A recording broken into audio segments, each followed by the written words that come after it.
घाटकोपर इथे झालेल्या होर्डिंग दुर्घटनेवरून प्रकाश आंबेडकर यांनी उद्धव ठाकरे आणि पंतप्रधान नरेंद्र मोदींवर निशाणा साधलाय।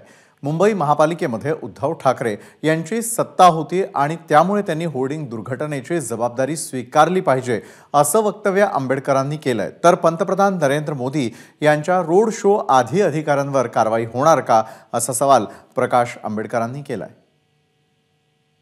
असणारी जबाबदारी स्वीकारली पाहिजे काका त्यांच्या कालावधीमध्ये असणारं महानगरपालिकेच्या कालावधीमध्ये ते उभं राहिलेलं आहे।